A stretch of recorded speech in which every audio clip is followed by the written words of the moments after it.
Hi, it's Corene. Thanks for joining me today. We're making a handmade card, and I'm using a beautiful collection by Felicity Jane, Reagan, and I'll have all the links down in the description box. It went perfectly with all the wild orchid craft flowers. So my finished card size is going to be 6 1/4 by 5. And I'm just cutting down my mats here. I'm using my tonic guillotine cutter. I love it. And this is going to cover the whole front of my card. So it's 6 1/4 by 5. This is a beautiful gray piece of cardstock by Recollections. And it goes perfectly with the paper collection. I've already scored my cardstock, but I'm going to use my scoreboard to fold it over perfectly and my Teflon bone folder to make sure I have a good crease. Now I'm just laying out my different mats. And that second gray mat, I'm deciding if I want glitter paper instead, and right away I can tell I do. So I'm going to cut down 2 pieces of glitter cardstock, and I'll go over those measurements in just a moment, because this one here is going to be under that beautiful pattern paper. So again, I'm just kind of laying it out, deciding if I wanted another glitter cardstock mat or a gray mat. And in the end, I do choose the glitter cardstock. The glitter cardstock is by DCWV, called the Glitter Stack. And I'm going to cut this piece down, and it was a scrap piece, and it happens to be the exact size that I needed. So I just put away my paper cutter, and I'm just kind of laying everything out, making sure I'm happy with it before I adhere it down.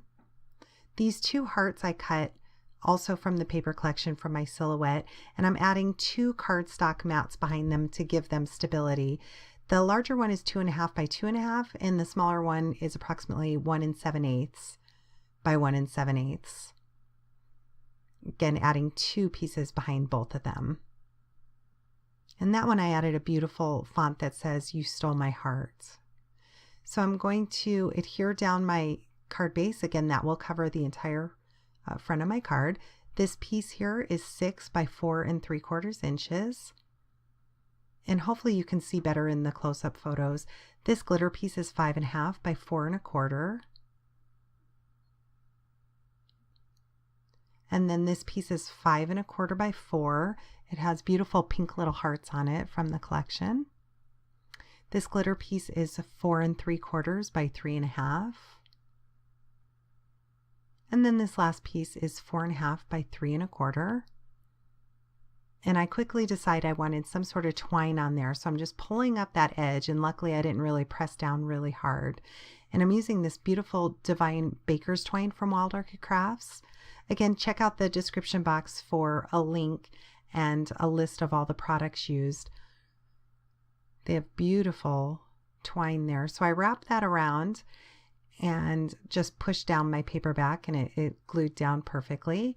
And to the smaller heart, it cut off the footage, but I just added a couple pop dots to it because I wanted to pop it up. I want it to sit higher than that bottom heart.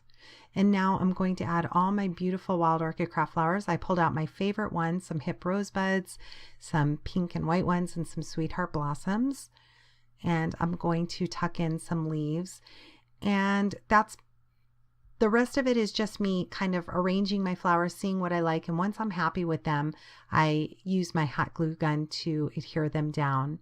I do finish the card off also with some white Nouveau crystal drops, which are my favorites. If you have any questions, please leave me a comment. Thanks so much for watching. I hope you stay tuned for the close-up photos at the end. Thanks so much for stopping by today. Have a great day.